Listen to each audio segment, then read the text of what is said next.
said, "Well, was that Matt?" Oh no, Matt's back now. I thought you'd taken I off. think I think with the I think with a pot of tea by the looks of it. Yeah. I'd come into the hall because I have better reception here, and I was worried the reception was interfering with the call. But I foolishly left my tea, so I've remedied that. Oh, that's come to an end. So, by the way, as an introduction, I have just had a call from Chetan, who is in UK, and we actually did talk about this at a different kind of perspective and detail.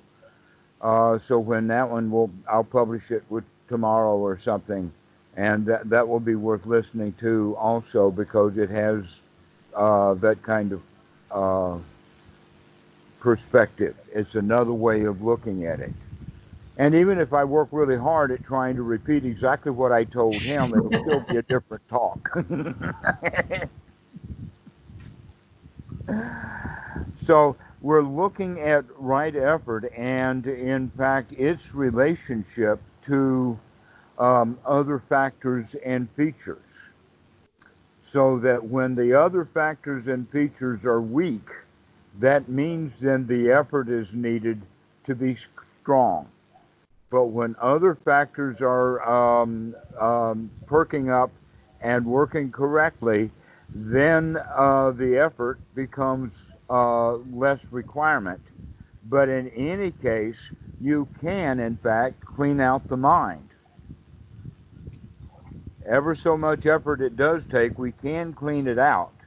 But sometimes it's like it just doesn't get dirty so much, and we like that pretty well.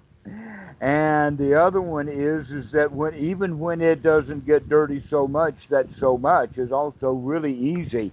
There's like a springboard or an easy amount of effort.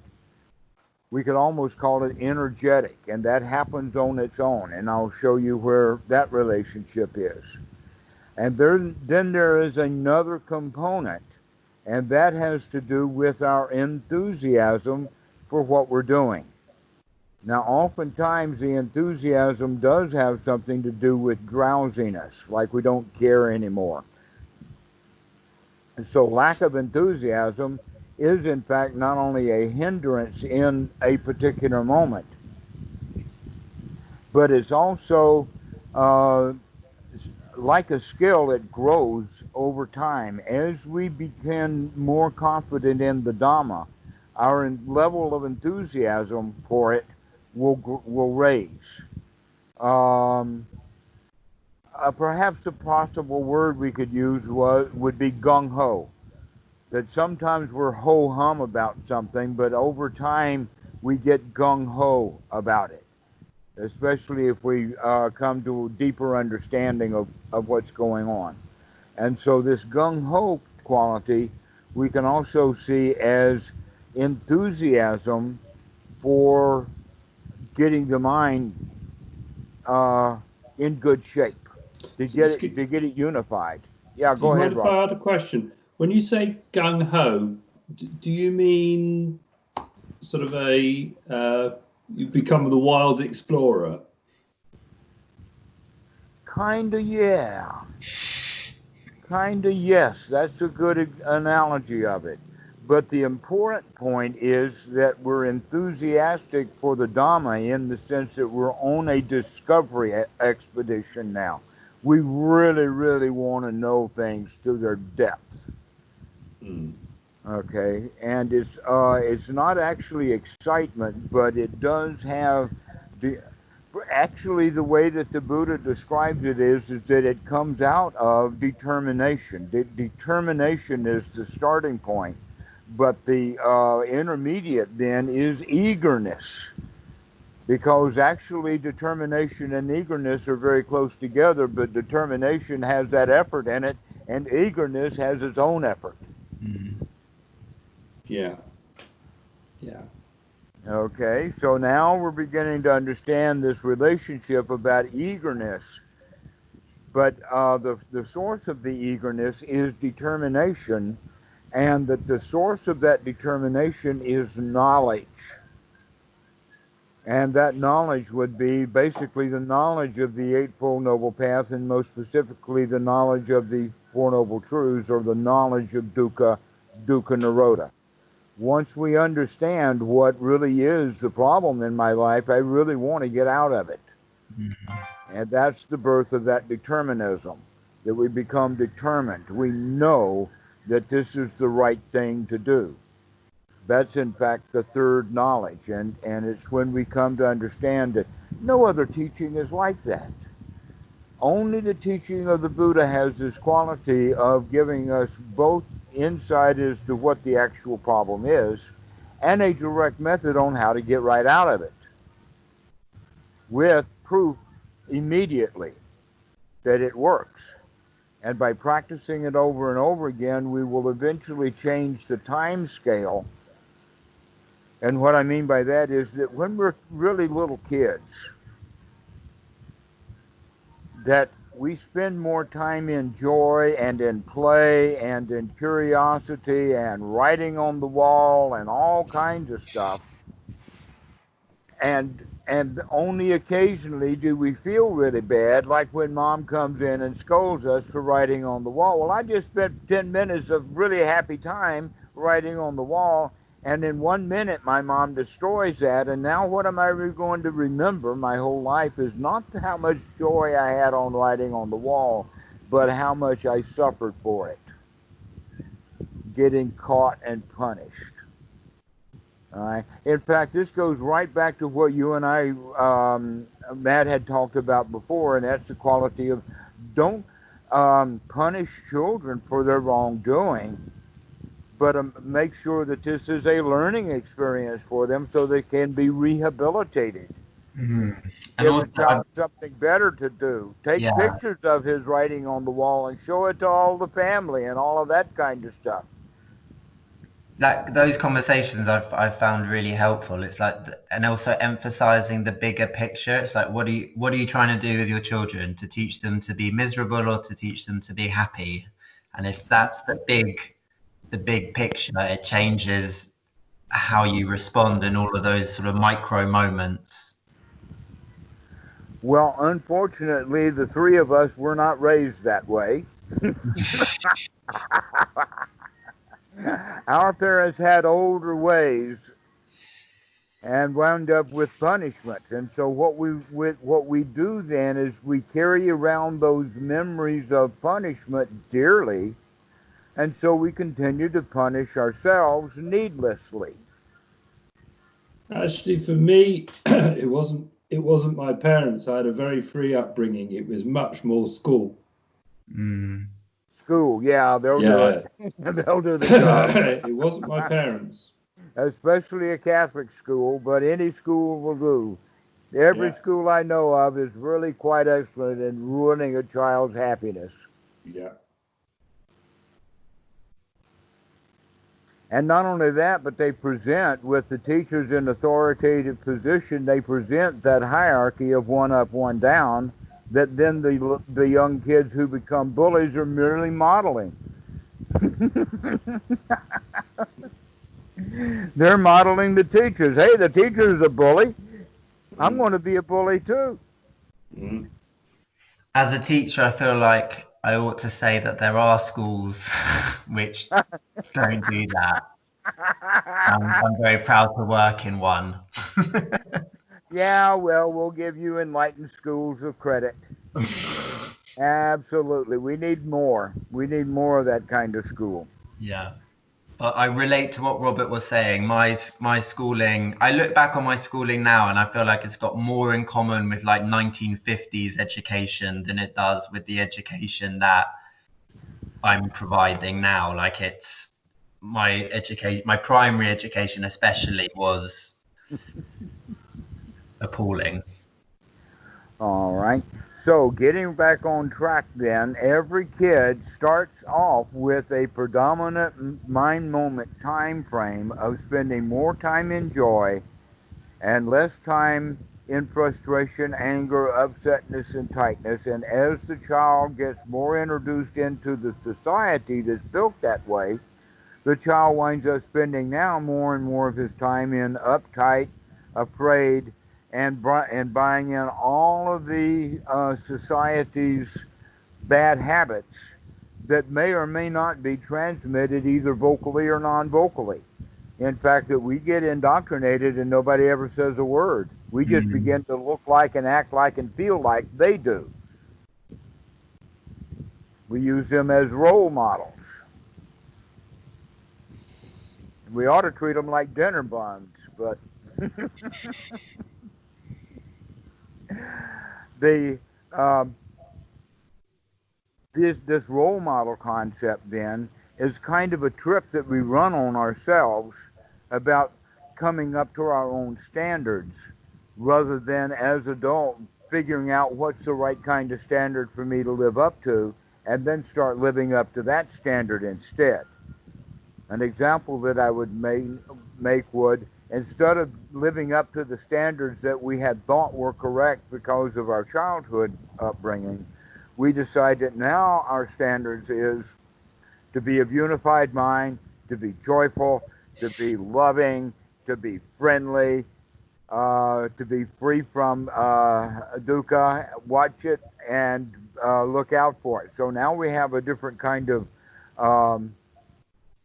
standard to set. But that's only intellectually, because that old standard is already there telling us what to do and how to do it. And we generally will rebel against it just like we did when we were kids. It's almost like we learned a poem that we didn't want to memorize, but we learned it anyway. That's it, isn't it? It's like how we relate to that standard. So if we kind of intellectually or consciously create that new standard as you described, but relate to it in a kind of old, like a self-punishing way, or or overly self-critical way when we don't meet that standard, then we're still stuck in a kind of old way of thinking and a very unliberating way of thinking. It's just got a new clothes on. Exactly. And that whole broad spectrum of things is generally what we would then consider as the hindrances. Anything that keeps us from being in this present moment happy and joyful and in the state of mind that we like to be in, anything that prevents us from doing that then would be a hindrance. But most of the things that hinder us from being in the here now has to do with the past, either at a feeling or a thought or a combo of that. But we can, in fact, feel the way that we want to. The question is, how much effort does it take right now to change the way we feel? How much effort does it take to change the way that we think? This is actually part and parcel of the skill development, and that the first skill that we learned in is the skill of learning how to control the breathing. Then we learn how to control the mind. Then we learn how to control the feelings. Well, this learning that I'm talking about, this training process, in fact, Bhikkhu Bodhi uses the word training. Other words that could be sought would be like practice. But this is actually, yes, we're practicing. We're practicing and we're training to make it easy for us to get into a good state.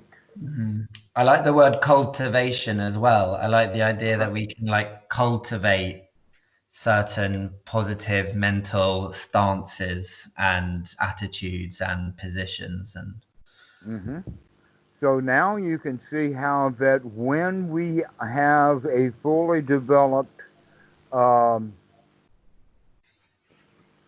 enthusiasm, which then takes a lot of the effort out of it, along with a hair trigger, easygoing effort, because that's been trained. When you put those things together, now it's more like an energy. It's actually the spring-loaded Jack in the Box, and all of it is pop go, and out it comes. We don't have to take any effort to grab into that thing and pull that jack out. He's out. He's coming. Okay. This is what and it comes out with enthusiasm. And so as we practice, then that means that we can get into those states that you were talking about. But then one thing, they are variable. It's not the same. We're just walking around in a good state, but that state goes up and down some, and sometimes it goes down and then it's gone, and then we say, what happened? Right? Well, what happened is that the hindrances came back, some problem occurred, and it was able to then knock us out of that state. But as you progress more and more, you will find that those kind of thoughts don't knock you out of it, that you can have that thought and say, never mind. Even if it's a couple of minutes later, you can just pop right back into this state. Once you have the enthusiasm and the right effort in gear with each other. But enthusiasm comes slowly to where right effort is instantaneous. But it is a skill. Can you just get the effort that it takes? It's almost like weightlifting. You know, when we first start doing it, yeah, it's easy to lift the very light weights. But pretty soon, after a lot of development, now we can lift dumbbells that are 10, maybe 12 kilos. That's a big bunch for a dumbbell. And so we can do that. And that's part of the confidence building, that we know that we can continue to do it and continue to do it. That even sometimes the dumbbell gets really heavy, big hindrance. We can still, never mind, I can do it. I can do it. And so that I can do it attitude, that winner's attitude, is that what helps with that determination. That's because I know I can do it. In other words, it's really hard to get any determination at all if you don't already have the attitude that you can do it. It's almost like somebody has the attitude that I'm going to pick up that,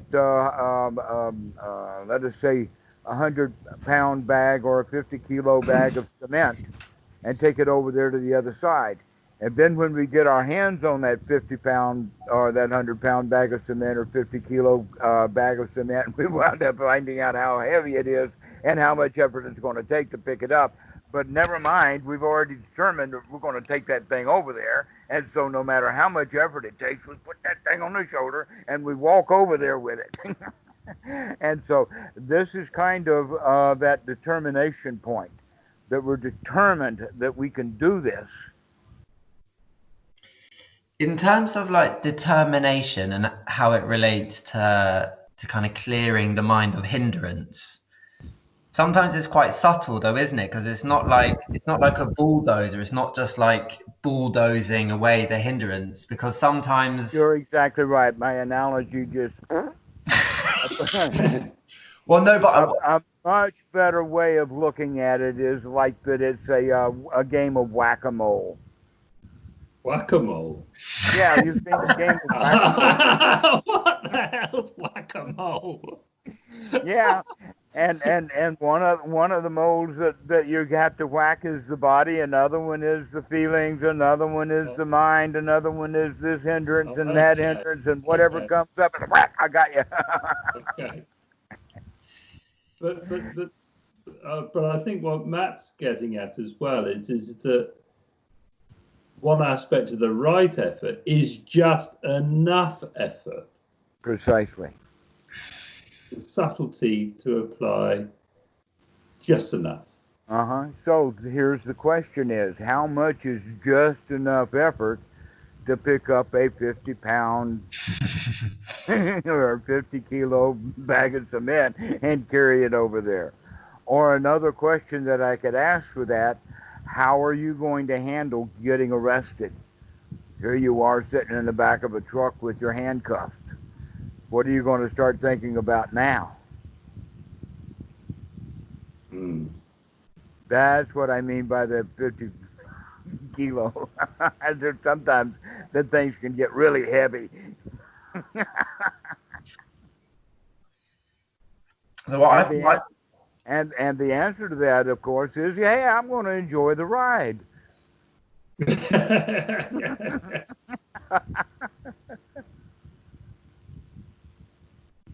And when you get to the station, you just really thank the police for giving you such nice treatment. Nowhere I'd rather be. I know where I'd rather be. Thank you, guys. You're such a delight to be with.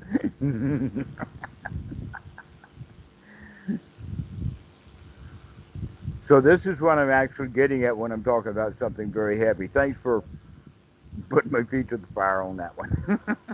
But there are times when things look really heavy.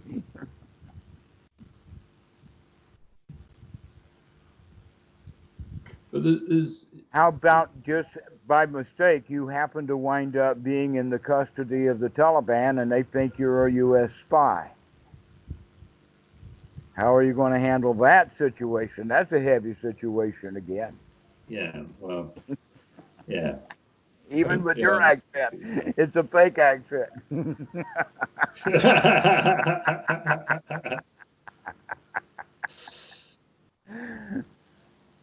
Yeah. So there are Yeah. times when it's heavy. The question is, are we going to be ready for that?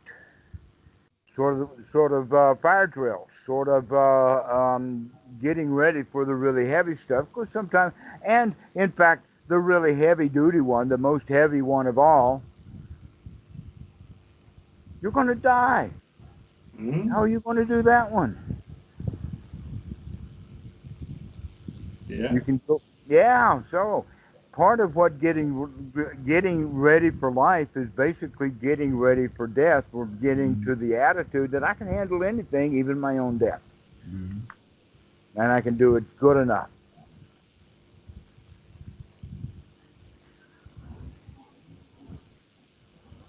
I've got this big thing at the moment going on with me, which is this physical tightening and holding. And when I let that go, the more I can open out to that, the smoother the river flows. Would you call that tightening up fear? It's a holding on to, I would describe it as a holding on to self, a holding on to identity. This is my familiar pattern of tension. Look at your hands right now. Yeah, well, that I know. Yeah, this is me. Yeah. Mm-hmm. And But the that's more I not can move, an attack position. That's that's a complete shielding, defensive. holding, hiding. Completely defensive. Yes, I'm a tank. You're under attack. Yeah, yeah. Yeah. But That's it's good to there recognize that. subtly That's what's going on with each one of us. Is you've got most of old the time. memories of feeling like that you're under attack. Yeah. Yeah. So the moment of death, for most of us, is something that we fear greatly. But Yeah. actually, to just say, well, this is happening, let's go along for the ride, is a completely It's fine different because attitude. yes, because normally what happens, even if I'm talking about it to students, that's what happens to them inside. Just talking about death is enough to trigger that. Mm. Sorry about that, but that was the intention. Was to trigger that stuff so that you can feel it and recognize that it is not appropriate. It's not appropriate right now talking about death, and it's also not going to be appropriate when you're actually dying. Wouldn't you rather enjoy it as Sure. opposed to being all tightened up and afraid of it? Well, you see, that tightening up is instinctual. It's built into our genes that our our species would not have survived, or any species along the way that did not have this self-preservation mechanism built in is not going to survive. It's going to be attacked and eaten and don't care. I suppose it's a question of putting that instinct, making it work appropriately for your greater good, rather than kind of like taking over and making you miserable, right? Exactly so. Exactly so. In this, and so we can say it like this: is that if we allow the fear to take over, which is the normal way that it does, then people will have thoughts and statements like, "I'm afraid." Now, you didn't use that word, but we did get it down to the fact that you felt like you needed to be on the defensive because you were under attack. Right? That's the job of the self-preservation mechanism, is to signal you that you're under attack. And it comes quick. It's an instant kind of thing. It's an instant reaction because those animals that had a quick instinct of self-preservation were the ones that survived, and the ones that were slow didn't survive. And so this instinctual living that we have, we've had it before we were humans. But what we've done as humans is now we've got this enormous frontal cortex that we've been putting to use somewhat for the past 10,000 years, and we've made it a society that's quite livable compared to how bad it could be. I mean, you think Donald Trump is bad? I can give you some people in the insane asylum who do a whole lot worse. And so, in fact, what would be worse that everyone fears is that the United States government does fall apart. That's not going to happen. Too many people want to keep it going. But it could fall apart, and then things would be chaos. Things can get that bad, but they're not. We've got a marvelous society that we live in, and you're relatively safe, except that you don't feel safe.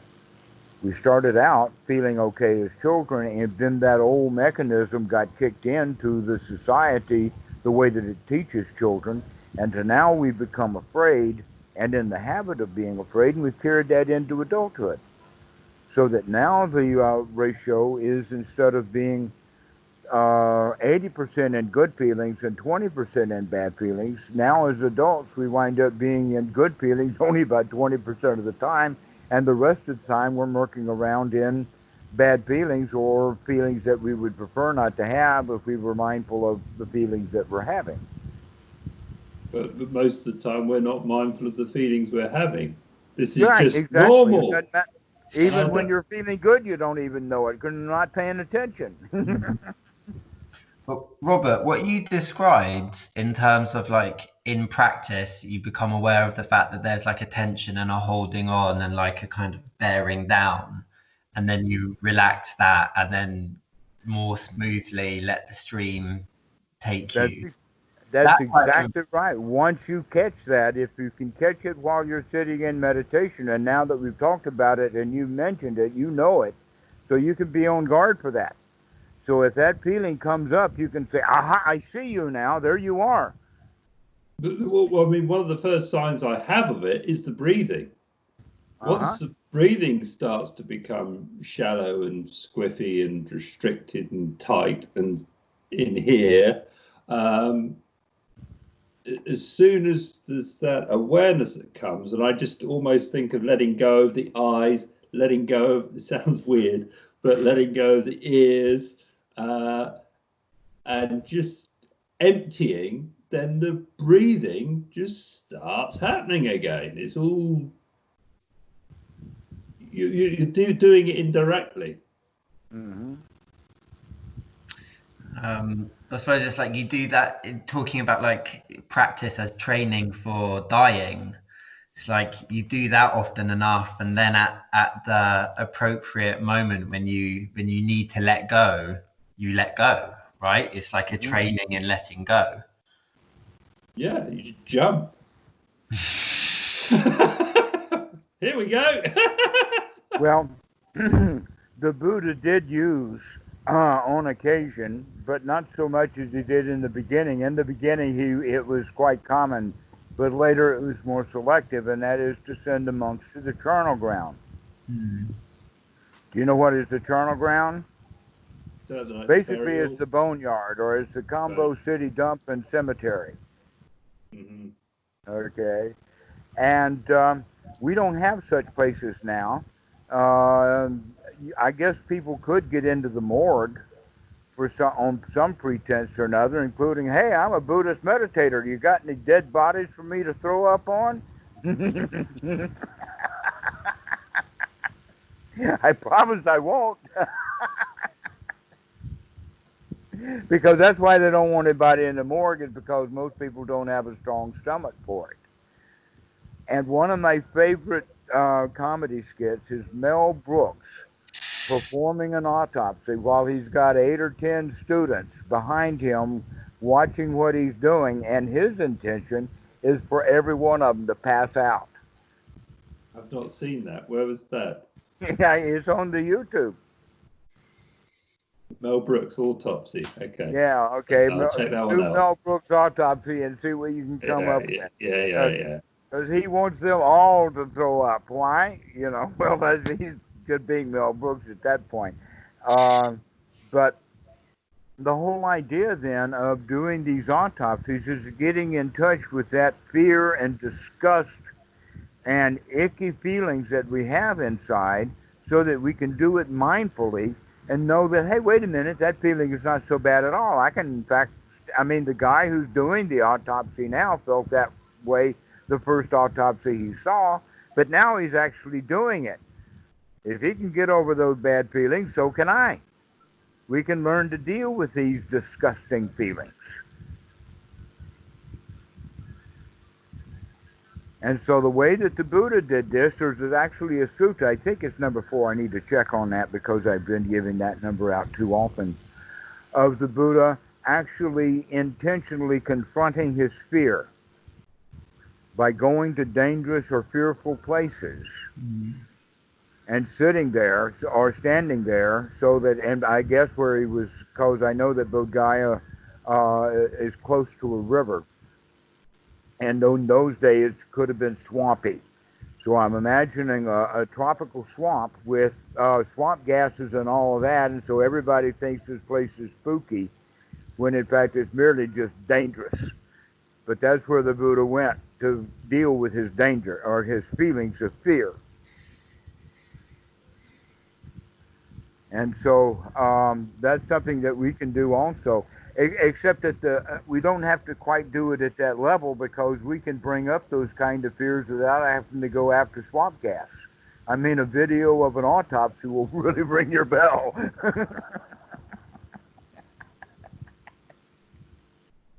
I think there's a lot to be said for the real experience. Yes. Oh, yes. Okay. Well, if you need a body to cut up on, I'll volunteer. Just give me a few years. I'm going to get me ready.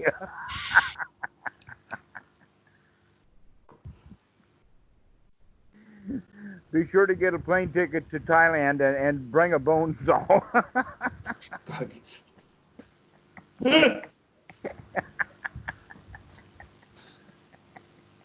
If you're already dead, that's fine. You seem alive and well right now, and I wouldn't want to alter that state in any way. Well, this is part of the getting over those things, is that now we can talk and be friendly about it, knowing that it's going to happen, and yet it's going to be a normal occasion when it does. But whole religions are built upon the fear of death. I mean, if people weren't afraid of death, then why would anybody have ever bothered to listen to what Paul had to say about heaven? You know, Jesus didn't really invent a heaven, but Paul really sold one. Okay. And he sold it that way. You believe in Jesus and you can go to heaven. Well, why would anybody want to go to a place like that? Especially these Christians. I mean, all the Christians I know, I wouldn't want to live with them up there forever.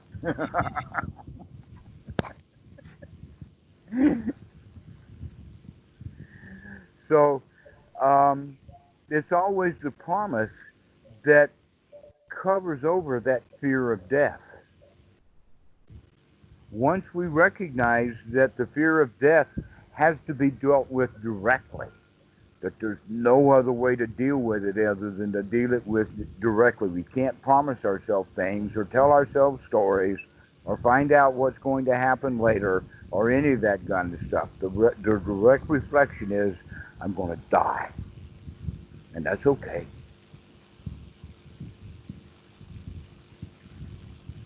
It's going to happen to us, to everybody. And not only that, but some people say, but I want to be remembered. Well, think about all of the guys we have in history that to remember. I don't hardly remember, maybe one or two or three or five, maybe. But all the other historical figures, I wouldn't want anything to do with them as human beings. A bunch of assholes.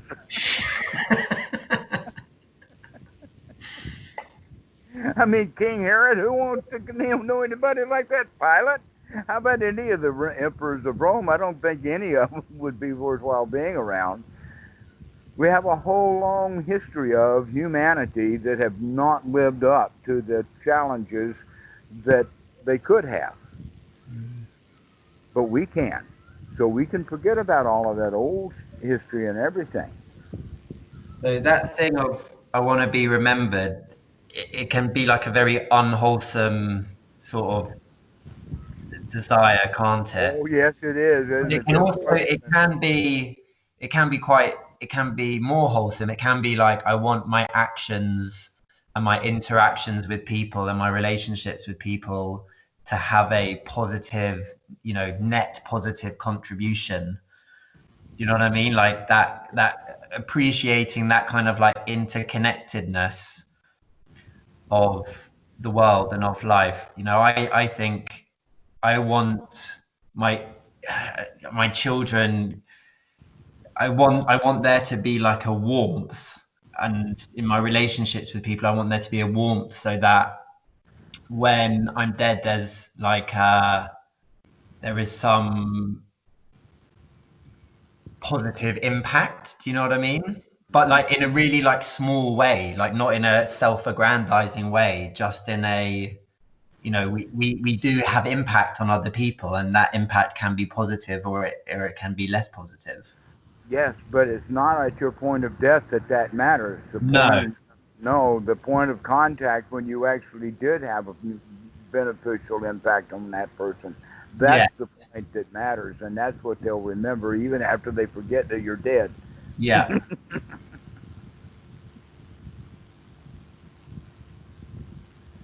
And everybody is forgotten anyway.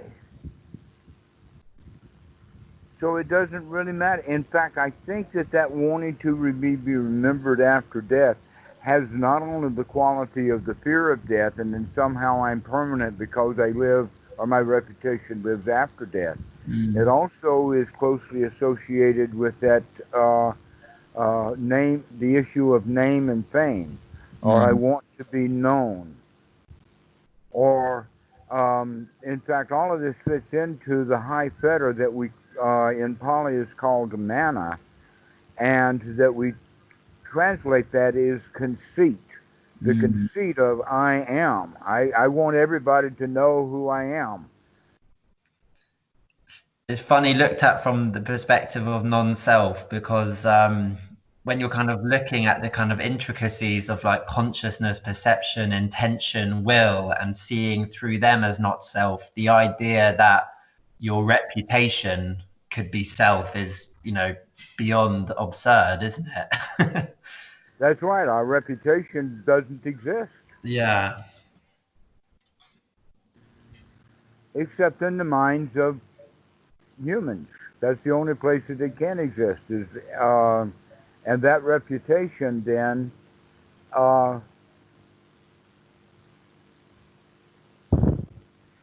I would say for some ordinary people, reputation is really, really important. But that one who is already on the path of the Dhamma recognizes that reputation is not important at all. Mm. We can easily see that because you can think of a reputation of any kind you want at the highest quality for that reputation. And generally, the people who hold that kind of reputation are not happy. Mm. People who have a reputation, in fact, want more of a reputation. They're never satisfied. The I question completely, is, when can we become satisfied, and can we become satisfied with no reputation at all? mm.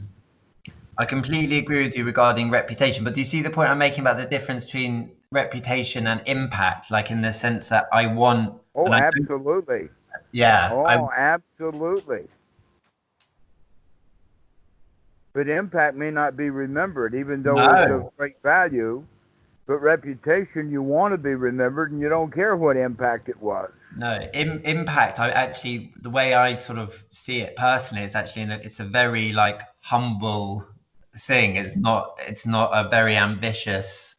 I don't, it, what I envisage as a kind of possible positive impact is in fact a kind of very humble one rather than a kind of very big I, or ambitious I one. kind of think I know what you're talking about because one of the things that I've had as experience is to recognize the kind of responsibility that I have, knowing how to manipulate people the way I know how to manipulate them, gives me an enormous responsibility that I don't really want. I don't want that responsibility. But sometimes it's a nice toy to play with.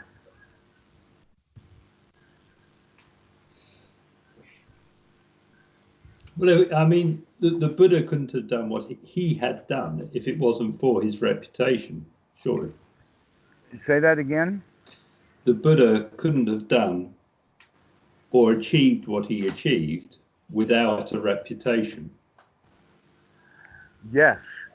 But he could have not had the reputation that he did get if he had wanted it. He, right, yes, yeah, okay, yeah, well, yes, precise, yeah. I like that. Sorry, I had to get my head around that for a moment. And there's actually a sutta about it, number 22 in the Majjhima Nikaya, the simile of the snake, where the Buddha says, though people will revile and dispute and put me down, on that account I have no dejection of the heart.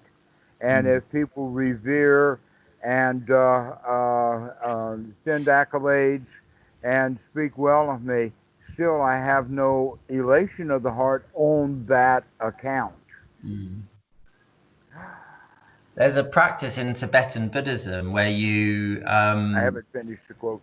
Oh, I'm Have really you sorry finished the to quote? interrupt you. I can't Okay. see your screen, so I can't read your facial expressions and tell whether you're Oh. finished speaking or not. Oh, really? Do I need to do something?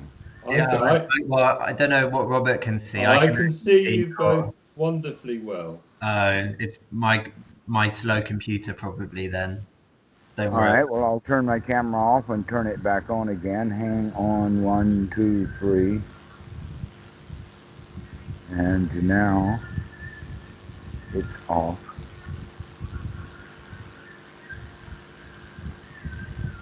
That's off. You're still with me. And now I'm turning it back on.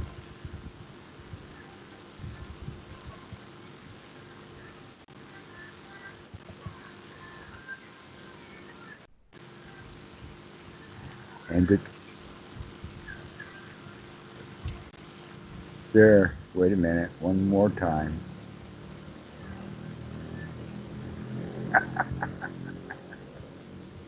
This really is a slow computer. Has it come up yet? Not yet. Not for me. I can only see your icon badge still. All right. Right now, that's all I can see is the icon too. It might be But my computer. It's barely worthy of the name computer. My computer. It's like a Chromebook, so it's more of a. It doesn't have very much. oh well, if you want to play who's got the crappiest piece of junk, I'll beat you on that one. How old's this computer? This computer's probably 15 years old. Wow. This one could possibly go into the 15-year-old category. So would it be 15? At least 10. So But it's anyway, fine. we It works. were deep into a quote that I didn't have out. And so that quote is that the reason why there is no elation of the heart on account of that is because this has all happened before.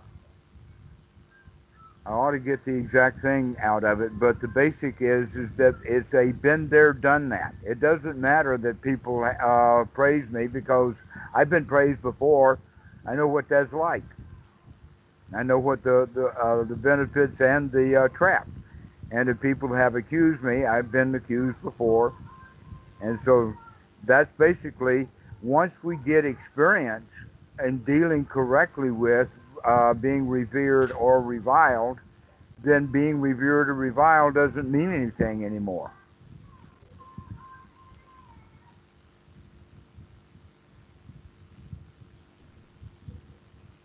Been there, done that. No need for me to feel bad because I'm reviled. In fact, if you get on the internet, you're more than likely will. I don't know why anybody would want to get on the internet when that's all that's going to happen anyway. It's very hard for people to get agreements. Mostly they just give you a bunch of heartache.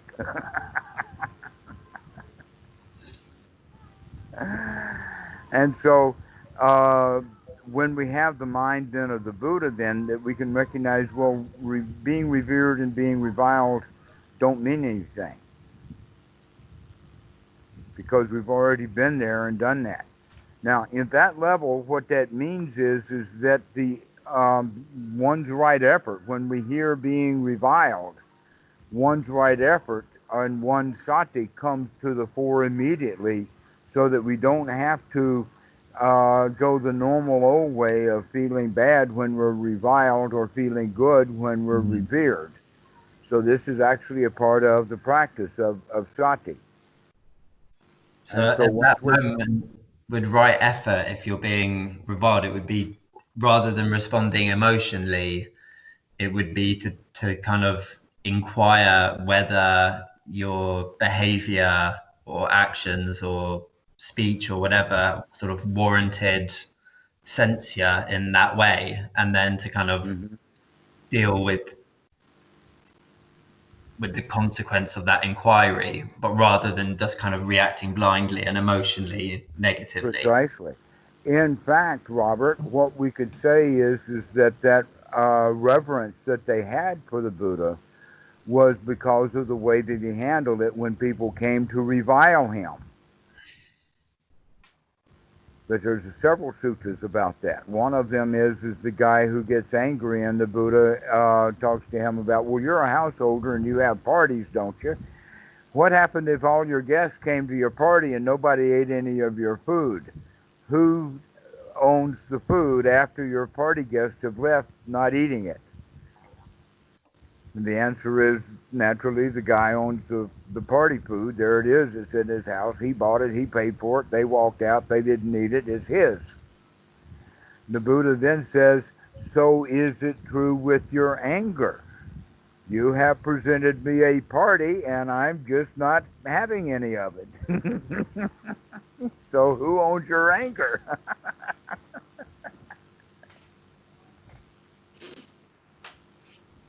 Yeah. That's so marvelous, but he can do that because of the fact that he's got his mind clear, that he's not going to become affected when someone comes to revile. It's also because he's got his ethical behavior clear, right? Because if someone reviles us and we've got also, you know, we're They acting called us with red-handed. Yes, I understand. Exactly so. Then, in fact, that's one of the things that the Buddha says is one of the advantages of having uh, clean behavior Mm. is we have no remorse now for our action that we just committed, and then we will have no remorse for it later, which is exactly where this comes from. Is that if we do something wrong, we'll have remorse later because some Brahma is going to come up and hit us in the face with it. It's going to get around. Isn't it amazing how many different over the years? I don't have a long list, but certainly the list is impressive enough to know that it does exist of meditation teachers or Buddhism teachers that have gotten caught literally with their pants down, thinking that they can get away with it. And that's almost the number one sin. It's almost okay, like the Christians. It's okay to steal their money, just don't mess with the girls.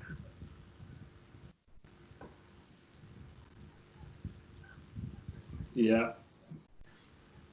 And so that's one of the issues that would be raised right then. In fact, one of the stories is that a girl went with a some sort of wooden wheel device, claiming that the Buddha had knocked her up.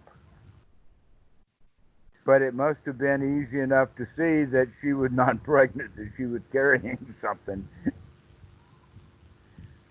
What? She went with a wooden Sorry, wheel. I'm sorry, I'm being American. When I say knocked her up, I mean she was Oh, pregnant. yeah, no, I know that one, but I was a bit confused about the wooden wheel device. Yeah, I don't know what it was. I mean, we can only imagine that some girl had some wooden thing that she carried in saying that it was her pregnancy, Oh, okay. and it got exposed. So that was the level that some people would go to with the Buddha. But almost whenever someone would come to confront him with a question about morality or anything else, they would become a follower of his. In fact, there was a Brahmin who was quite upset because he started sending his students to the Buddha, each one asking a question, and each one of them coming back just long enough to say goodbye. I'm going to go live in the woods with the Buddha. And I think he lost like 16 students or something before he finally went to him by himself to the Buddha. So these are some of the stories that are there. I don't know whether any of these stories are true, but it does have the quality that he was quite a master at being able to handle questions and handle people, making friends with them. Yeah. And that would have been that openness, I think. Mm-hmm. Can we get you back online, Dhammarato?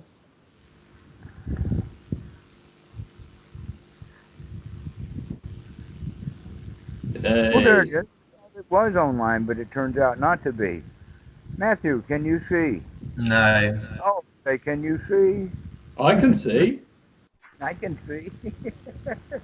You're on the left now instead of the right, though. Very confusing. All right.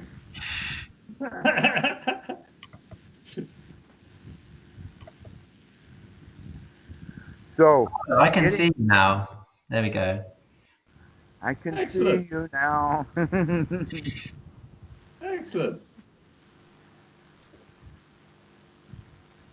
Well, let's get back on to where we were. We had just recently left the position about uh, being revered and reviled and the feelings that come with that, which are associated with our understanding of self and permanency, and how that permanency then is the seed of that is the instinct of self-preservation Mm. that brings up fear.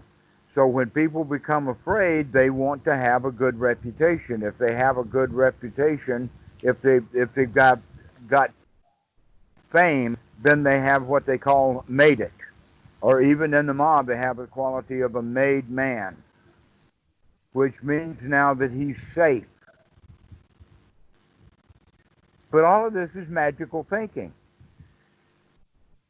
In fact, the made man is not safe anymore. Now that he's a made man, he's a target. And that's also true in entertainment world. Once you've made it in the entertainment world, you think that you're safe now that you're a star on top, but reality is a whole lot of people are clamoring to take you out, take over, take your place, take your position. It's a very flimsy refuge, isn't it? Your fame. Right. The real refuges are slim and few and far between. The real refuge, because the refuge of power, the refuge of name and fame, none of those things really fit the bill. But self-knowledge and understanding the fears that we have, understanding these terrors, understanding that we do not have to either go along with those feelings, nor do we have to put up with them. The first step is recognize I don't have to go along with that. And then we can recognize I don't have to put up with that stuff either. I can feel the way I want to feel. Only when I remember that I could feel the way that I want to feel, because if I don't remember to feel the way that I want to feel, then I'm going to let that old stuff take over again. And then the further down the path we go, the more we understand that, yeah, but it's not so likely to take over again as it was in the beginning. So now the effort is getting easier as the skills grow. And as our enthusiasm for the Dhamma grows, now our effort gets really spot on, or the jack-in-the-box quality of it, that it pops. It's like I don't have to talk myself out of feeling bad anymore. It just, once I recognize that, I don't have to think about that, and out it goes. So it becomes energetic. I think, Yes, though, that there's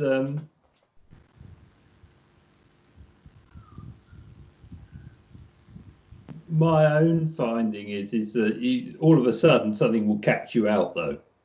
You think, oh yes, everything's hunky-dory, I'm just going along nicely, and something will arise out of the blue, and it really rocks you on your foundations. And there's this, for me, combination of disappointment and then recognition that actually that's the wrong response. And just then the best thing, it seems, to just be open to the feeling and to be come in contact with one's own humility. What was that last you said? It's a humiliating experience, but in a positive way. Okay. Yes. Do you see what I'm saying? I know exactly what you mean now. And you need to embrace that. If you can embrace that, then it becomes a positive thing. It's say, oh no, there's still work to be done. There's still filth to be cleaned out. You arrogant bastard. Express it this way is, I'm referring to myself. Yeah, but I'll get you.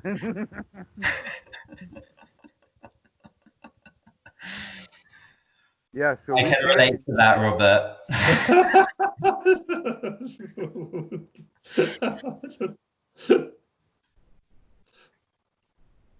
Well, at this case, we begin to understand that confidence and that attitude also have a quality of how much effort that it's going to take. That when there's not much,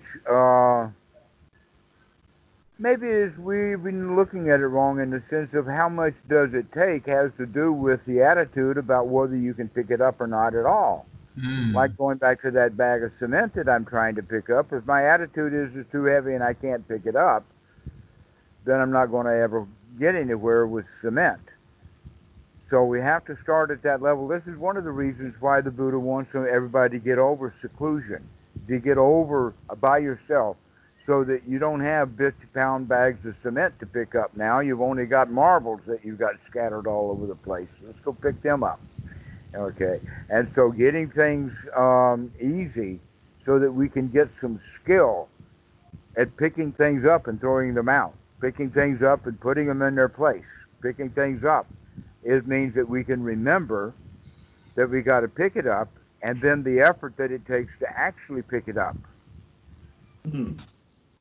Okay, so we slowly build our strength, as it were. And so we slowly build our strength, or we build this skill of sati and effort, so that together they become quite strong, so that then we can begin to handle the really big things like autopsies and getting arrested and getting put in the ground without permission. Because the big heavy stuff is going to be there, but the question is, am I going to be ready for it or not? The answer is, if I'm going to be ready for it, then let's get ready for it. Let's do this stuff so that we can actually wind up feeling good almost all the time. And when these big events come, we've got the kahunas to handle it. And we know we do. In a sense, you're already dead. Yeah. In a sense, that's exactly right. We're already dead. That's one of the ways of saying it. And all of that is liberating. That you were doing just dies away. We're not clinging to life anymore. We're enjoying it instead. Yeah. Well, that's when the language is interesting, right? Because if you're in that state, you could call it already dead, or you could call it deathless, right? Like that. That's exactly what they mean by that. Another way of expressing it is death has no sting. Doesn't mean that death is not going to happen. But what it means is that when death does happen, it doesn't have that sting. The sting of fear, the sting of I don't like it, the sting of aversion. And so if death has no sting, then there really is no death, because that's the only death that really matters, is that the pain of death. If death has no pain, then it's not even a punishment. It's just an event. So that is, perhaps we could go back to the 50-kilo pack of cement, and we could say that there are some things in life, it's like you're not going to be able, you can't get rid of that kilo, that bag of cement. You just have to sit next to it and be with it and accept that it's there until the wind blows it away, like grain by grain. There is an entire level of practice that knows it that way. Okay? The way that we're talking about it would be, let's get rid of that bag of cement or get it out of danger or whatever, rather than letting it blow away. And we'll go get a wheelbarrow. We'll go get a friend. We will go get a hoe or a shovel, and we'll get that thing moved, and it may take a while. Okay? And the other possibility is that I can go to the gym for a couple of days, and then I'll come back and I'll be ready to get that bag of cement. All right? But the other way of looking at it is that, I'm just going to let it be there. Like, let's and I'll say, put up it with it somehow. Maybe it'll blow away. But I'm saying, like, let's say that bag of cement is like physical pain, right? Or like something that, like, you can't, it's not a kind of hindrance of the mind. Okay. In the same way, it's like, it's going to be, or like death, like that death is going to be there. You can't clear it away. You can just change your relationship with it. I see what you're talking about now. I understand what you're saying. Yes. Okay. There are some things that we cannot change. That's right. I just put that 50-pound bag of cement as something that is not at my limit yet, but there are things over the limit. And there is a 500-pound bag of cement out there someplace. And there's nothing we can really do about it other than sit out on it and have a picnic. I don't know what else to do. Sit down and have a picnic. Use it as a chair. Yeah. Because some things are beyond us. We are only humans. And in fact, when I say only humans, really, the only reason why we think we are as great as we are is because we're the best thing that came along so far. But when you look at what we could have been doing instead of what we are doing, our species is pretty low class. Considering our potential, is that what you mean? Yeah. Yeah, that we Yeah. are, the human potential is much greater than what we have.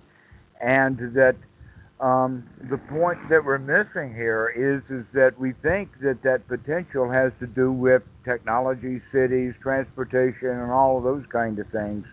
But basically, what I'm talking about is human civilization in the sense of the way we treat each other, the way we feed each other, the way we friendship each other, the way we bomb each other. That's the point that I'm looking at. That um, we have not been very good at being humans. Hmm. I'm not sure we've had very long to practice yet, though. Well, yeah, that's why I'm really pleased with what you're doing. You're really coming along great. I mean, we're talking about some pretty deep stuff here. I mean, but in terms of so Oh, you're the talking Buddha, about humans? Well, I would think in 600,000 years we'd have had time. I mean, we've had fire that long. yeah, but the Buddha's only been around for 2,500 years. The Buddha says that this is an old path, that he just rediscovered it. Oh, right. And there's been, What does he mean by that? Can you clarify that? first off, let's change the word path to method, because that's basically what we are, when we're talking about Magga, that has the quality of method as opposed to the quality of a journey on a path. Mm-hmm. Yeah. Okay. So you could think of then that would be like a method would be psychology. Yeah. Another method would be going to the witch doctor. Yeah. Okay. So the Buddha basically is saying that there has been a path or a method available to humanity all along that has these basic qualities to it.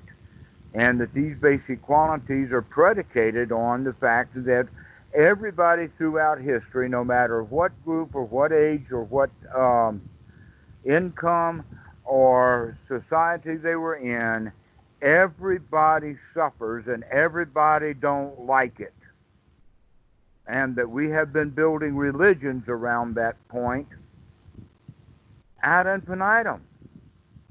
One religion after another has never solved this basic problem of humans are not happy creatures. The Buddha says there is a method for these humans to be happy and to be delighted and to be living a life that they themselves would be satisfied at having. But that what got started, if you can think of it as original sin, was that monkeys didn't train monkeys very intelligently. And when monkeys became human, we still did it out of ignorance. We weren't looking at really what we were doing. And so we did it by habit. So ever how our mother did it, we do it that way too, ad infinitum, generation after generation after generation, with not much new coming along. Least But this amount of method effort. has, pardon? Least amount of effort. Takes no Right. effort to do that.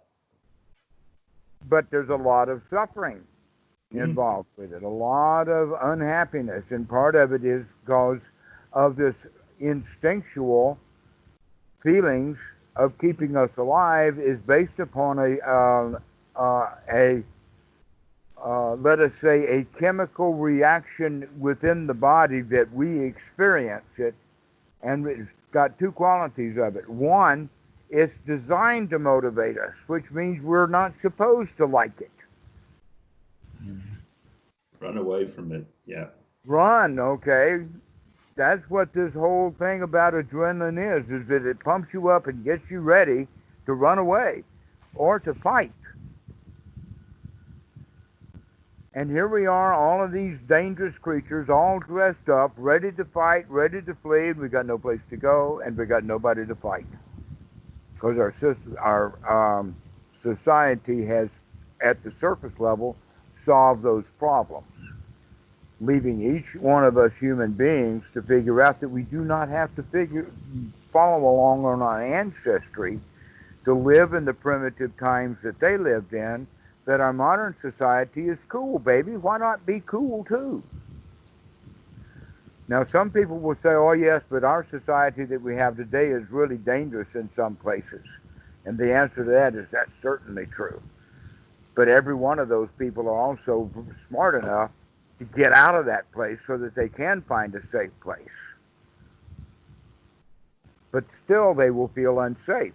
How can we get ourselves, number one, into a safe place, and number two, feel safe?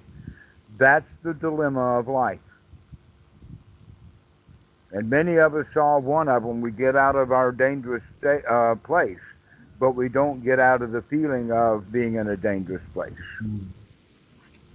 And the Buddha found a path to the solution to that problem. So when the Buddha said he rediscovered this method, this technique, was he really saying that the potential was always there? Yeah. Yeah. The mechanisms were always there. Right. But the way that they said it, it's said in a magical way. But that's exactly the right way to say it. Is the potential for humanity to come out of their suffering has always been there, and occasionally someone figures it out. Yeah. Sometimes people figure it out, but they don't understand how to teach other people how they figured it out. This is generally referred to as a Paticca Buddha. But there's other kinds of Paticca Buddhas which do know how they figured it out. They just don't bother teaching anybody because they recognize what a civilization that is. Why should I go bother? Paticca Buddha. Huh? What does Paticca mean? Paticca. Yeah, Paticca Buddha.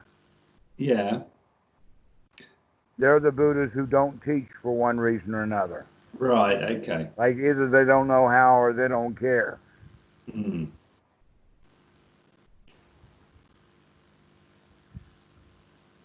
And there have been many of them. You could actually, if you wanted to be generous, you could say that Eckhart Tolle would be in that level. But one thing about him is he knew that he didn't know how to teach it, and that's why he started reading some Buddhist books so he could start to tell people what had happened to him, because he didn't have a clue before that.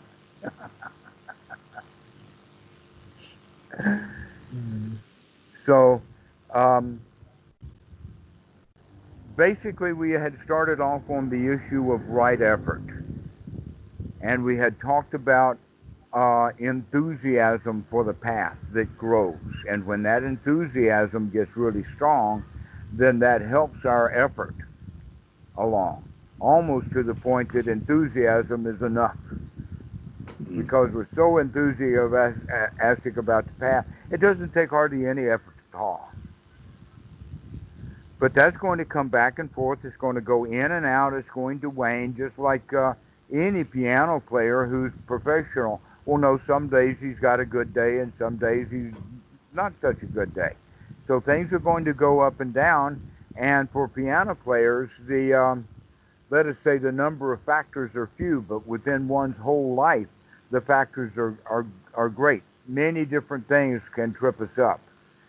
And our job is to be on alert for that through our right effort to make sure that whatever it is that happens, it's not going to drag me down into the sewer with it. So that we can truly say it doesn't matter how obstructed the mind gets, even if it's a cop. I can come out of that and I can feel good. I do not have to feel bad. Do you think there's some value in going down sometimes?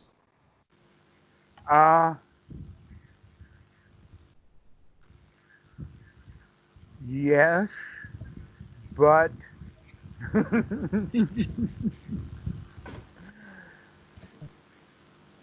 going into it enough to see it as dukkha and worthy of coming out of it is as far into it as you need to go. How deep is it do you have to go before you finally say ouch? Beautiful. Yeah. Yeah. Okay, that Really has good. to do with our level of awakeness. The brighter alert, more awake we are, the Mm. more likely we are to Mhm. recognize suffering as suffering, and we don't have to go so deep into it. Yeah. It's So extraordinary how that is, those. Yeah. Sorry. oh, pardon? I said it's extraordinary how just a flash of a thought of the past, for example, that certainly I may never have given another thought to, you do start to recognise that no, actually that was quite unpleasant. I felt that in a negative way, and yeah. Okay. So, with our right attitude, we know that we can, in fact, handle things no matter how heavy they are, but that generally the heaviness of something is a matter of opinion right now, anyway. Mm, mm, Or, should I say, opinion would be attitude. Mm. An example of that is that if I had a student who called and we got to know each other, and then I talked about this story about getting arrested by the cops, and then he lays on me, you know, I spent about 8 years in prison. I've been arrested dozens of times. I know exactly what you mean because when I first got arrested, I was really strung out. Now it doesn't bother me at all. I haven't gotten that guy yet, but I do not expect anything. well, you hear about it quite often. The people become so Yeah, you can get used to it. institutionalized that they want to go straight back in once they get you to commit another crime deliberately to go Yeah, back right. in. Exactly. Yeah, the inside's better than the outside when you get used to it. Yeah. Okay. So if you think about it like that, that means that alone is liberating. Mm. That means that we can get used to anything, Mm. including being happy.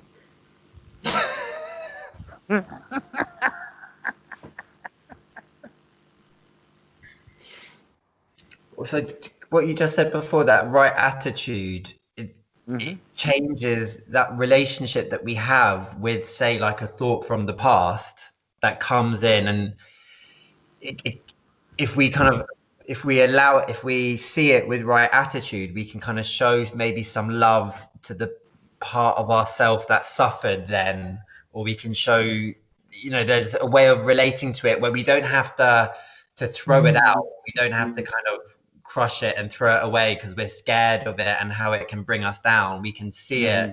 we can kind of love it, and we can kind of let it. Exactly so. This is the point in the theory of paticca samuppada is that when something contacts us, Hmm. you know, already we've gotten so far as to understand that what actually contacts us is not actually what happens, it's our interpretation of it based upon our own past experience, etc. Yeah. Now that something does impact us on the inside, if we have wisdom at that point in contact, in Hmm. other words, if we're mindful, if we can wake up right then it doesn't matter which of the feelings we have, we can manage it Hmm. because we caught it when it's little. In other words, if I can catch, if something would normally make me angry, and I say it like that, normally, really, what's going on is that I didn't like something, and I allowed that to turn and burn enough to where it did get me angry, which was 3 or 4 or 5 seconds later. Hmm. The question is that if we can catch it at that point of I don't like that. I don't like being called a whistlebud. So when somebody calls So when somebody calls me a whistlebutt, I don't like it, but I don't have to get angry. I can say, oh, I just don't like that. And then I can turn it into something cute or funny or whatever. But if we don't understand the fact that it's merely a not liking, that is actually based in the self-preservation instinct. When somebody calls me a whistleblower, that's almost like he's trying to kill me.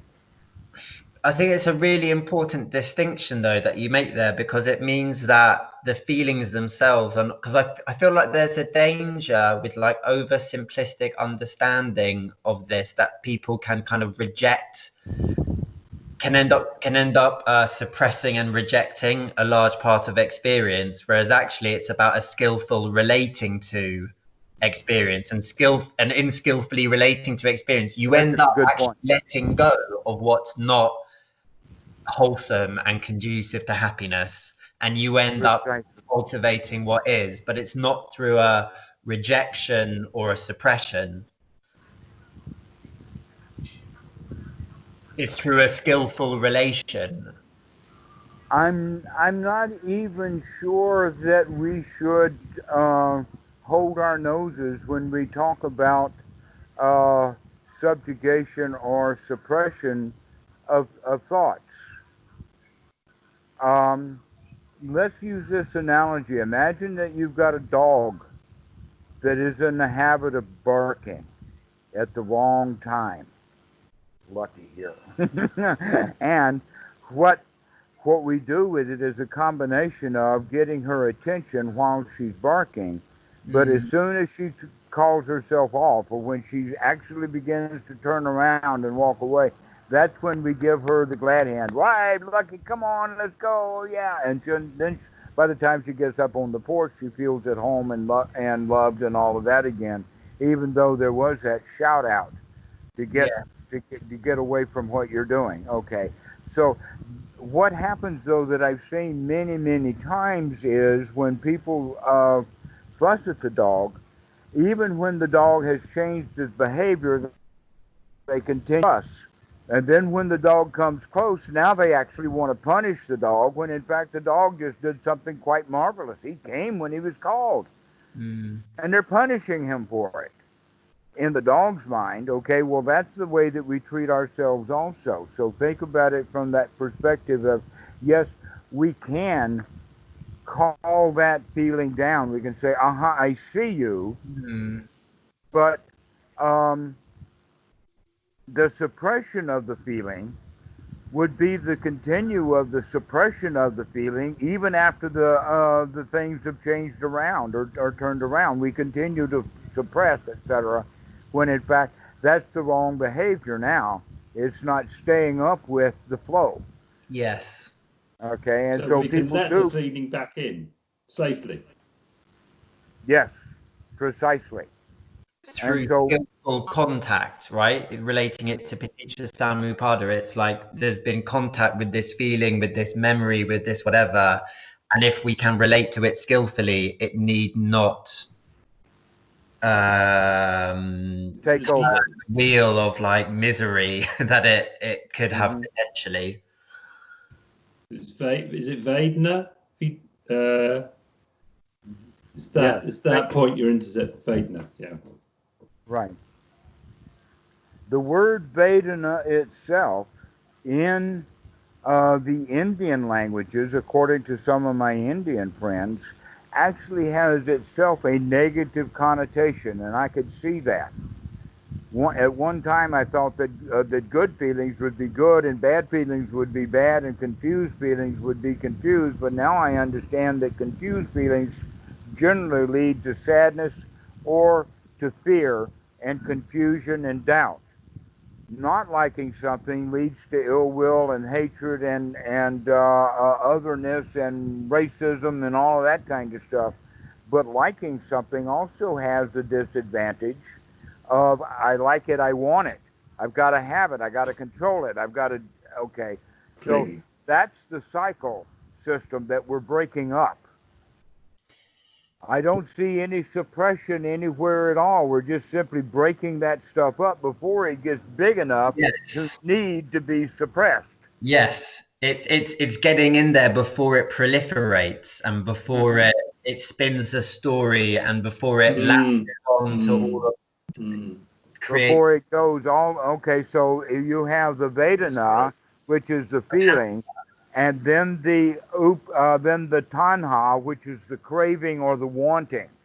Okay, and then you have the Upadana, the actual taking over. Like anger will take over, or a feeling of fear will take over. So it's And we like have the been prison coming in around. right. This is the prison. We get taken over. Okay, Yeah. we really grab a hold of something. Actually, the taking over is a bit backwards, in the sense of we're actually being taken over by taking over. And here's what I mean by that. In South Thailand here, surprise, surprise, we have coconuts all over the place. Coconut trees galore. And yet we do not have any young kids or any old men or anybody ever claiming any of those coconut palms to gather coconuts. So Nobody does that. no one Nobody. does it anymore. Well, and what do you mean by anymore? For centuries, no one's done it. They have trained monkeys. They're baboons. I've seen it in Indonesia. Yeah, this is the baboons that they have here are actually baboons. So the Thai word is ling, and ling is just automatically translated as monkey. But these are actual baboons in South Thailand. We know they're baboons because they've got the jaw of a baboon, they've got the bite of a baboon, they've got the attitude of a baboon, and they've got the red butt of a baboon, and they've got a very tiny little tail where most of the African baboons don't have any tail at all. But this is not a monkey. Not with a prehensile tail. This is no hensile at all in this tail. It's just a tiny little thing. But these guys could scurry right up there.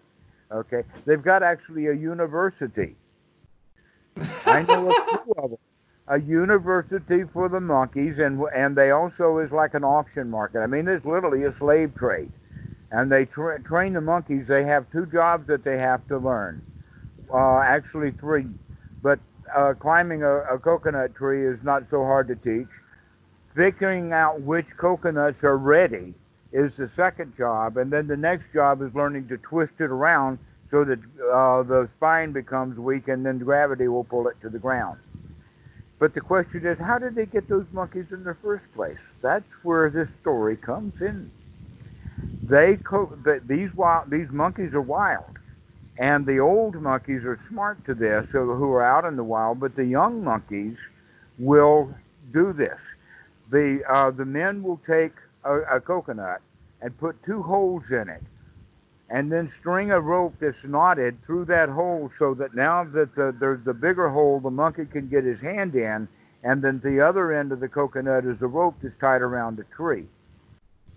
So the little monkey's come and he puts his hand into that hole in the coconut and he scrapes around and he gets it. But when he tries to get his hand out, he can't get his hand out. He's got to let go of all of that meat, and then he can get his hand to squeeze out. But he don't do it. And those little monkeys go crazy when the man comes, but they don't let go of the coconut. And we learned that behavior from our ancestors. That once we got a hold of something, we want to keep it. We don't want to let it go, no matter how dangerous it is to cling to it. But we have a choice, like the baboons, potentially. What was that? But we have a choice, unlike the baboons. We can let it go. Exactly. That's where the Buddha comes along and he says, you've got a choice. Relax your hand and you can have freedom. Stop clinging to stuff and you'll be okay. Incidentally, I thought I'd seen Century of Self, and I hadn't. I hadn't. I thought I'd seen it, but I hadn't, and so I watched it the other day, and it's just about all of this, and it is. I really appreciated it. Thank you. Realize how we've got our hand in that coconut. What Century of Self? I thought I'd recommended it to you too. Yes, it's on YouTube. Just type in to YouTube, Century of the Self. and it'll pop right up. It's a 4-hour documentary. By Adam Curtis. Oh, okay. He did Hypernormalization and Bitter Lake and Yeah, a whole lot of others. Really, Basically, really the good. story of industrial psychology. Yeah. And industrial psychology is exactly the study of how to build coconut traps for humans. So it took our habits and industrialized them. Right, exactly.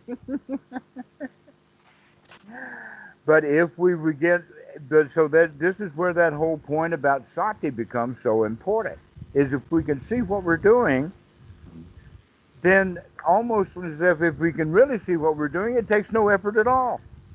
It's just let go of the damn thing.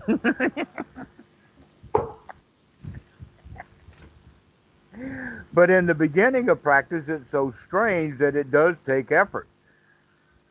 It takes effort to gladden the mind, and effort to take a deep breath, and effort to remember. And many times, in fact, effort to come out of our suffering because it's so comfortable. Habitual. It's so interesting the way the meditation practice just is the training ground for like living happily. It's you know that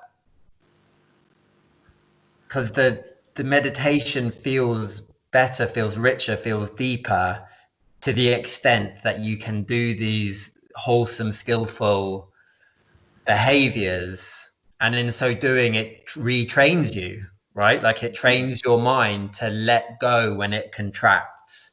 It trains your mind to open up because it's more pleasant to be in a state of expansive mind than it is to be in a state of contracted mind. It trains your body to breathe. It trains your psyche to respond to that breath in a pleasant, wholesome, skillful way. And it is astonishing. That's beautifully said. I really like that. That's spot on. It's good, Matt. Well, do you guys have any more questions about this thing that we were starting to talk about in the sense of right effort?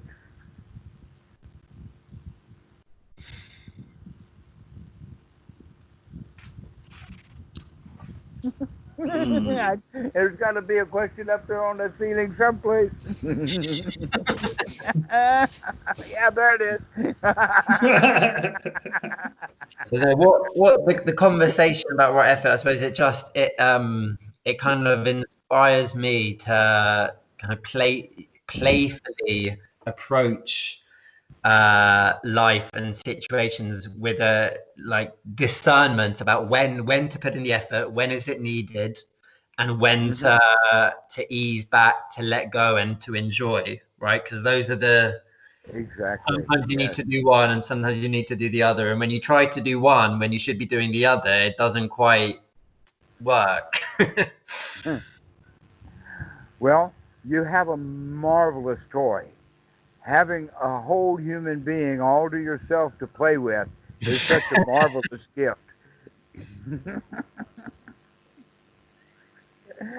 And sometimes we abuse it, put it to work rather than enjoying it. I suppose my question about right effort might be,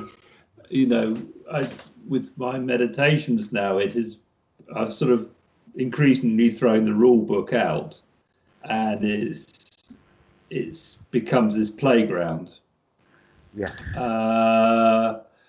And if I'm not careful, I will, using the book reading analogy, I will drift off and I'm not paying attention to what I'm reading anymore. But and then I pull myself back, and then there's all these chapters I can look through, and there's different books I can pick up, and I can think about them in different ways, and all of that sort of thing. And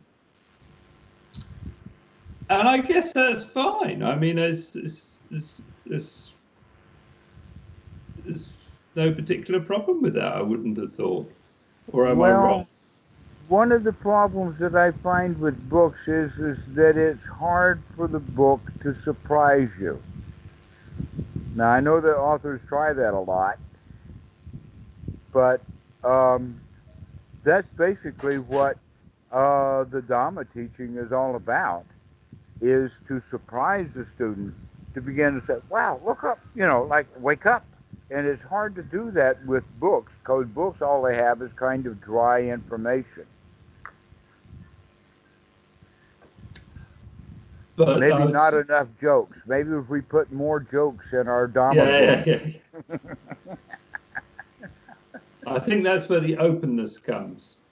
Uh-huh. So you're looking around the corner all the time. You're not sure what's around there. Exactly. This is kind of what I mean.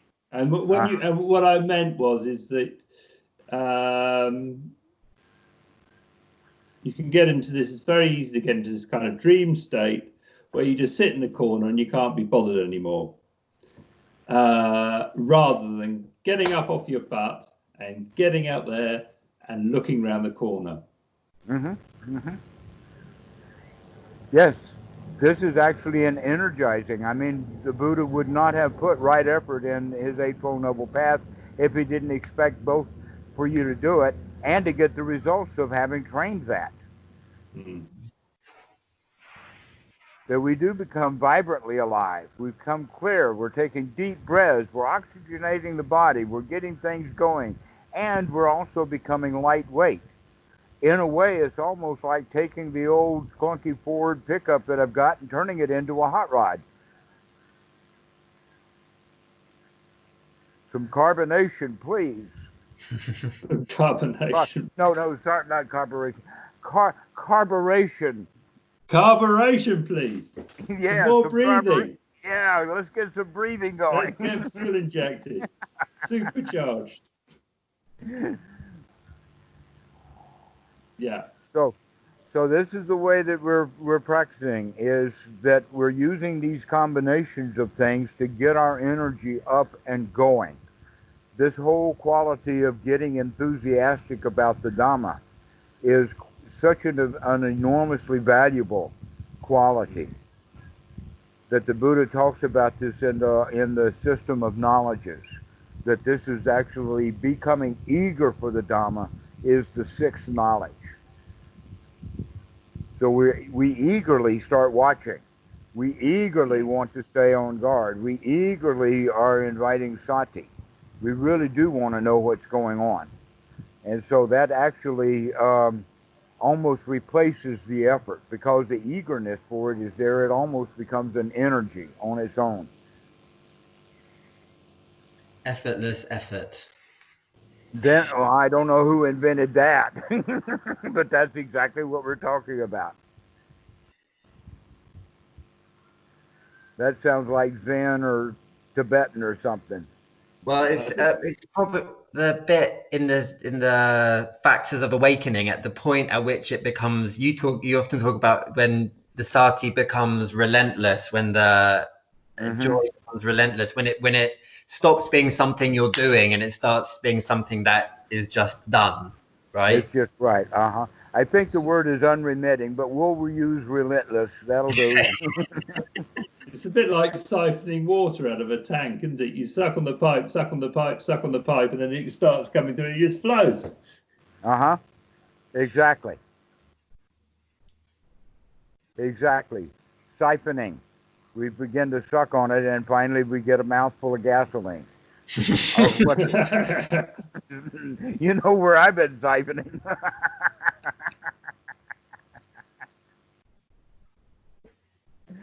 But yes, that's one of the ways of expressing it. Is we have to have the confidence that siphoning works, and we have to put in the effort. But once we put the effort into it, then gravity can take over to a point, and that is that it will go dry again. Depends upon how long your tube is and how much you're getting out of it. So sometimes people will get the siphoning going, and then it stops, and so they got to start it again, over and over again, but eventually it becomes easy, and it'll last a week or two. And then we expect the siphoning to continue on by itself. And when it kind of stops, then we say, "Well, what happened?" Well, I know what happened. You stopped practicing, and we're enjoying it too much. Never mind. Start again. Go Mm. back in and have the sati and take the effort, and it will start to pay off again. So Well, that right effort kind of operates on different scales, right? It can operate on a kind of like week to week, month to month scale, and it can operate on a kind of like micro moment to micro moment scale as Yes, well. exactly. It's and got this is broad all about the context. hindrances. Hmm. Exactly. And we've got a whole life full of water, a big tank, which is our life. And the only thing that gets in the way are these hindrances. And Hmm. ultimately, our ultimate aim is they disappear and we just keep siphoning until the end of life, I suppose. Yeah, and you can enjoy And you enjoy can your enjoy. life. You just pause.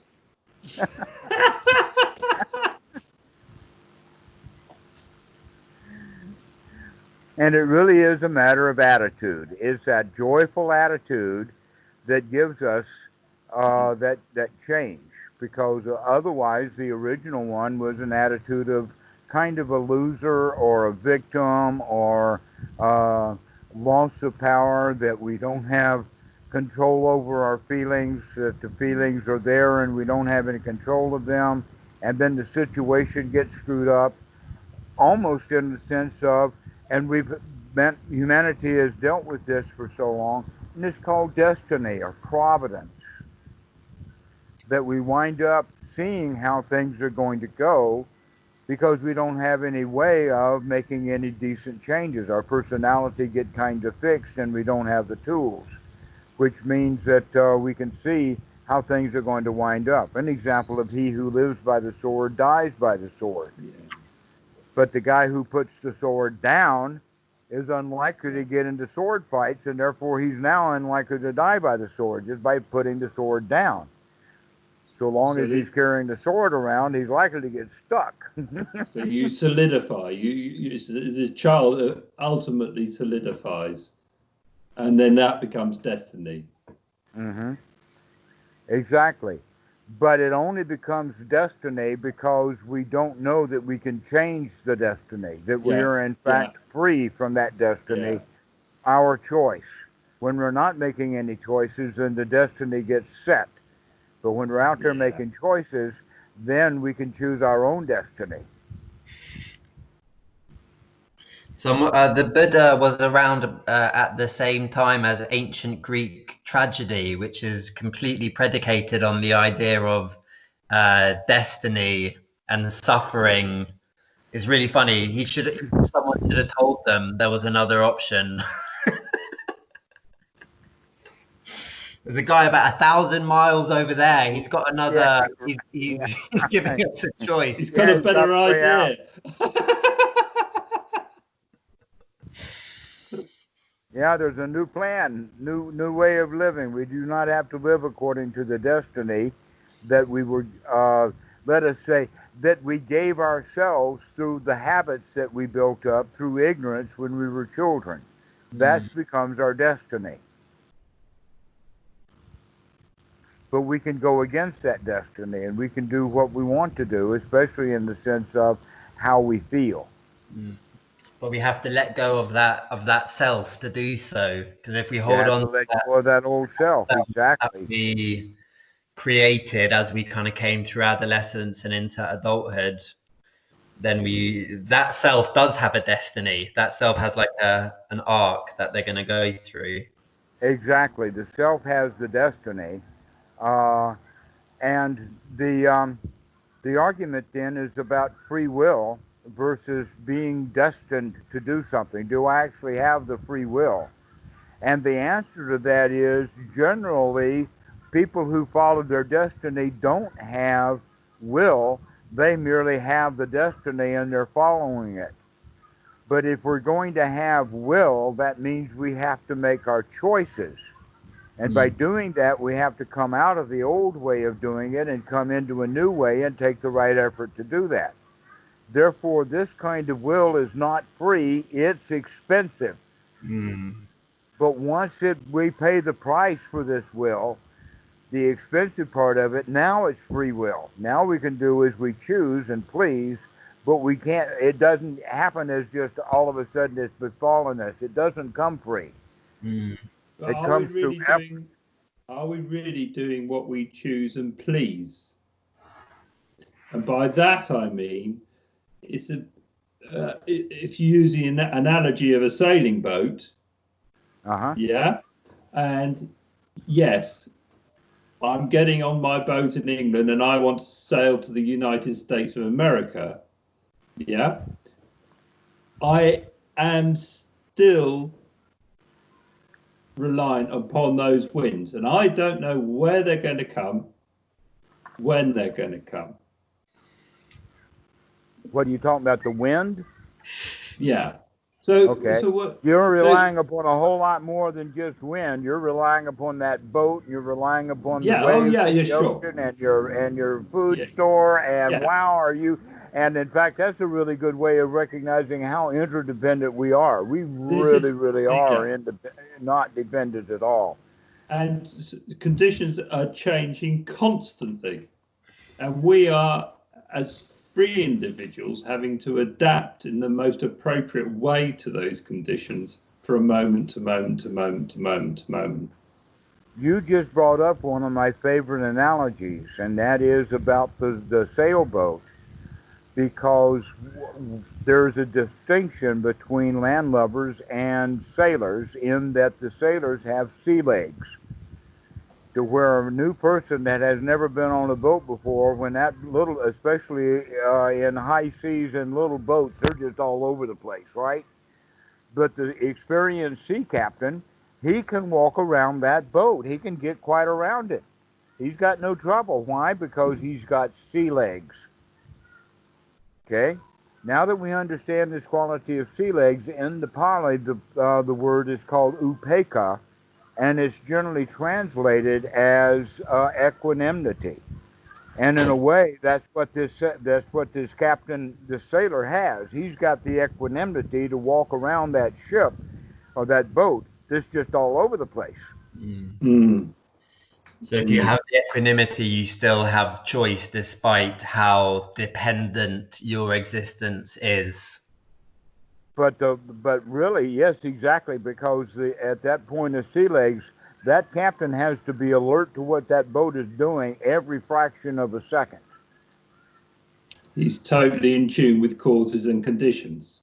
He's really into those causes and conditions, because that boat can do anything, and he's got to be able to know how it's going up and how it's going down, so he'll know how to take that next step. Yeah. And that's exactly what we need to do in our lives. Yeah. Is to be mindful with every step so that we don't ever lose our balance. But when we do, never mind, get up and come back. But this is kind of the end of the scale. In the beginning, it's never mind, start again. But at the end of the scale, this is sea legs now. That we're mindful enough that we don't get caught falling down just because a big roll came. So for that ship, and in one's individual life, one of those big swells would be like getting arrested. That's a big swell. And so we have to learn that we can handle anything. Equanimity means that we can handle anything. And that's why that right attitude is so powerful in there, is because we know that we can handle anything because we've been on this boat before. We've been in heavy seas before, and we know we can handle it.